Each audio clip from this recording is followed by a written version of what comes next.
Today, we're talking about a serious crisis hitting American kids' health. Let's break it all down. So, new studies show kids are getting sicker, and the government's new plan, it's causing a huge debate. But really, how bad is it? Let's take a look at the actual numbers. Okay, get this. A top study shows U.S. kids are almost twice as likely to die as kids in similar countries. And it's not just that. Chronic conditions are way up, jumping quite a bit in just over a decade. So what's behind the higher death rate? For kids over 1, it's mainly guns and car crashes. In response, the government rolled out a plan called Make America Healthy Again, or MAHA for short. This plan points a finger at 4 main drivers of the problem. Let's see what they are. First up, poor diet. We're talking ultra-processed foods, making up nearly 70% of what kids eat. Driver number 2 is the buildup of chemicals in the environment that kids are exposed to daily. Third, they're looking at behavior. Less moving, more screens, and a whole lot of stress. And the last one's controversial: over-medicalization.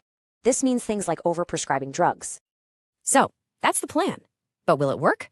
Well, a lot of experts are saying not so fast. In fact, one major medical journal pretty much called the whole plan weak and unproven. Ouch. A huge criticism is that the plan focuses on certain things while totally ignoring other huge risks. So it's all about processed foods and chemicals. But what about guns, tobacco, or even alcohol? And it gets weirder.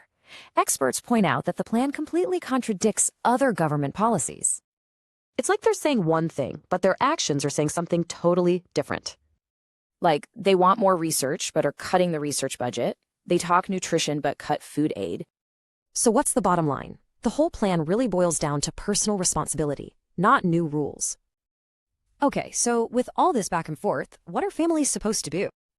Well, experts say to stick to the basics: whole foods, lots of play, and making sure kids get enough sleep. But it leaves us with a really big question. Can personal choices alone fix a crisis this huge?